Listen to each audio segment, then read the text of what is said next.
Entrando então um pouquinho na candidatura do Renan Santos à presidência da República. Essa semana saiu uma pesquisa Real Time Big Data que mostra ele como o principal nome da terceira via.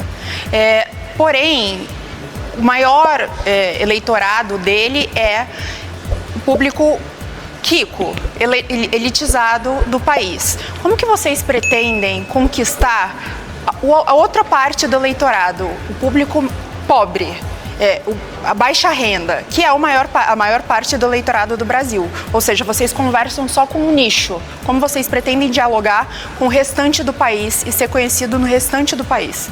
Quero levantar 2 pontos. O principal recorte do nosso eleitorado não é de renda. O principal recorte é de idade.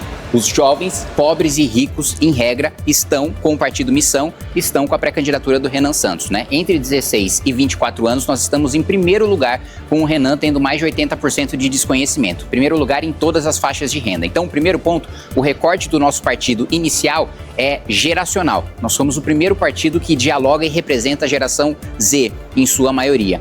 Depois, eu vou discordar do critério que você utiliza para chamar de rico, porque para mim, quem recebe de 2 a 5 salários mínimos e de 5 a 10 salários mínimos, não é nenhum milionário, não é nenhum rico. Como quando as pessoas escutam a palavra rico, é diferente do critério do IBGE. Para o IBGE, né, uma pessoa que ganha 5 salários mínimos é rico porque a gente está num país miserável, né? Mas quando na realidade 5 salários mínimos, um gerente de McDonald's nos Estados Unidos recebe mais do que isso, né? Mas quando a gente vê os critérios da população em geral... Só uma correção que é o dado da pesquisa que eu trouxe aqui, não é a minha opinião sobre... Não, perfeito. Mas o dado da pesquisa Real Time Big Data que saiu essa semana. É por isso que eu estou explicando, porque esse critério de rico é utilizado pelo IBGE, né? Que você está utilizando como jornalista e todos os jornalistas utilizam esse critério. Mas só para explicar, porque quando a pessoa escuta rico, parece que nós temos um grande apoio entre milionários e se a gente tivesse, não era nem 1% da pesquisa que a gente não tem essa quantidade de milionário no Brasil. Então, o primeiro recorte é geracional. Segundo, é natural que a gente tenha mais acesso e mais conhecimento, né, nas camadas mais pobres da população, quando o Renan estiver nos debates da TV. Inclusive, espero que tenha um debate na Rede TV e que ele esteja presente, porque vai alcançar o grande público. Ele nunca disputou uma eleição, nunca teve acesso à televisão. O principal problema dele é o desconhecimento, porque quem conhece, vota, né? O Renan é aquele que tem o maior nível, né, de conhecimento, de voto por conhecimento dentre todos os candidatos, de longe. Ele é o que tem o maior teto, ou seja, ele tem a menor rejeição e ele tem um piso forte já, mesmo com um nível de desconhecimento muito grande. Então, a nossa principal missão é tornar o Renan conhecido, porque, em regra, quem ouve entende que ele é superior aos outros pré-candidatos. Agora, deputado, o pré-candidato do Missão, que é o Renan Santos, que é o seu pré-candidato à presidência da República, ele pode até ser desconhecido, né, da grande parte da população, mas ele é conhecido do noticiário por algumas denúncias, entre elas tráfico de influência, lavagem de dinheiro e também é suspeito de gerir mal as empresas que ele tem posse, que ele é dono, porque ele quebrou algumas empresas. Primeiro, eu queria saber se o senhor põe a mão no fogo, porque a partir do momento que ele ficar conhecido, denúncias até desconhecidas podem virar conhecidas. Quero saber se o senhor põe a mão no fogo e se ele que quebrou empresas privadas tem capacidade de gerir um país. Primeiro, não existe nenhuma denúncia contra Renan Santos e ele nunca quebrou nenhuma empresa. É preciso aqui estabelecer a verdade.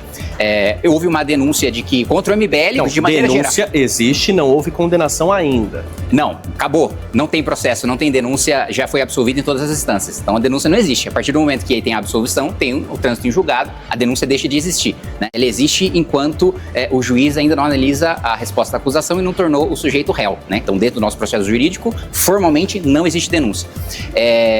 Que foi, na realidade, uma acusação feita por um promotor bolsonarista de que a gente teria lavado 400 milhões de reais pelo superchat do YouTube. 400 milhões de reais é mais do que o faturamento do YouTube no Brasil inteiro. Então, denúncia esdrúxula, foi rejeitada pelo juiz na primeira instância, na segunda instância também, e o promotor, que na realidade foi punido e recebeu uma chamada em vez de nós, do MBL, que... Quando surgiu a denúncia, a gente fez muito diferente do que o Flávio Bolsonaro, negando que tinha relação com o Vorcário, depois dizendo que só foi terminar as relações. A gente não. Vocês estão com suspeita sobre a gente? Toma as nossas contas, não precisa quebrar o nosso sigilo. A gente abriu para o Judiciário, a gente abriu para o Ministério Público, não tinha absolutamente nada. Então, o primeiro ponto é esse. Não existe nenhuma denúncia, fomos absolvidos em todas as instâncias pelo mérito e não por um problema processual, como foi o caso do Lula, né? Porque uma coisa é, prescreveu, achou uma nulidade. Não, o nosso foi julgamento de mérito, né? Analisaram as contas e isso não havia nenhum problema.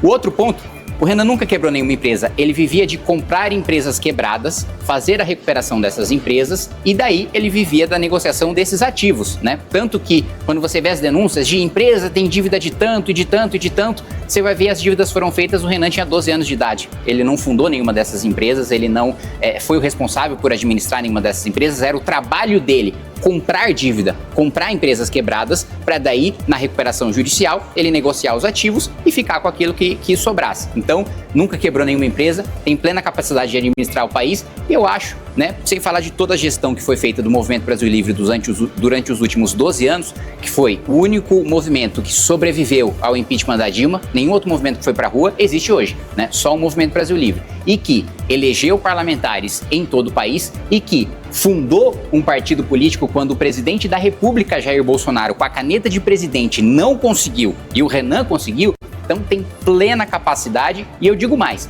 ele é o único que tem propostas. Eu peço para as pessoas analisarem as propostas, porque o Lula já desistiu de ter proposta há muito tempo.